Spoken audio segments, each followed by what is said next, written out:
Le prince Harry n'habitait peut-être plus à côté de Kate et William, mais il fut un temps où les trois étaient très proches. Voici comment Harry a fait pleurer Kate des larmes de joie le jour de son mariage. Le prince Harry et son épouse, Meghan Markle, ont déménagé en Californie et ont laissé derrière eux la vie royale. Mais cela ne veut pas dire qu'ils ne sont pas toujours ce que la reine a appelé des membres précieux de la famille royale, et on dit qu'ils sont toujours en contact avec le prince William et Kate, duchesse de Cambridge. Avant que Harry ne rencontre Meghan, il était connu pour être très proche de son frère et petit ami de l'époque, Kate Middleton. Ce n'est donc pas une surprise quand, en 2011, on lui a demandé d'être le témoin le jour de leur mariage. C'était un geste particulièrement doux entre les frères, car traditionnellement, dans les mariages royaux, le poste d'homme d'honneur est tenu par un partisan du marié. Harry a également été nommé porteur de l'anneau, avec une poche spéciale adaptée à son uniforme militaire juste pour la garde de l'anneau. Le mariage lui-même était quelque chose d'un conte de fées, avec Kate dans une grande robe blanche et William rayonnant fièrement vers sa mariée. Harry a presque volé la vedette à son frère en chuchotant attendait de la voir. Il avait déjà entrevu la mariée et n'avait pas pu s'empêcher de dire à William à quel point elle était belle. Mais, comme pour la plupart des mariages, c'est lors des discours après la cérémonie que les larmes ont vraiment commencé à couler, et la mariée n'a pas fait exception.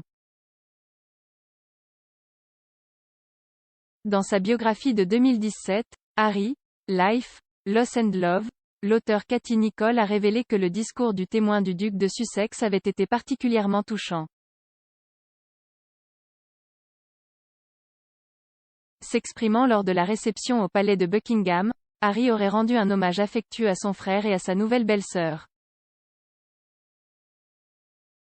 Madame Nicholl a écrit. C'était affectueux, chaleureux et drôle et a profondément touché William. Et quand il a aidé la romance de 10 ans du couple a été son inspiration. Kate a versé une larme.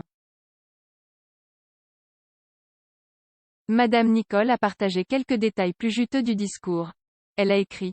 Le discours était parsemé du sens de l'humour classique de Harry, et il a côtelé son frère.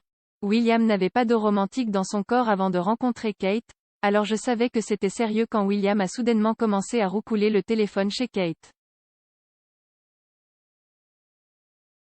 Célèbre pour son mimétisme, Harry s'est ensuite fait passer pour son frère en appelant Kate Babykins, ce qui a fait beaucoup rire les invités. Il y avait d'autres moments touchants rapportés de ce discours. À un moment donné, Harry aurait appelé William, le frère parfait, et aurait dit qu'il aimait Kate, comme une sœur. Les trois sont restés proches dans les années qui ont suivi le mariage, lançant leur campagne Get Together pour lutter contre la stigmatisation liée à la santé mentale et souvent vus ensemble. Mais après que Harry et Meghan aient décidé de quitter la vie royale et de déménager leur famille en Californie, des rumeurs de rupture ont submergé les frères. Dans un documentaire de 2019, Harry a confirmé que les choses ne sont plus ce qu'elles étaient autrefois.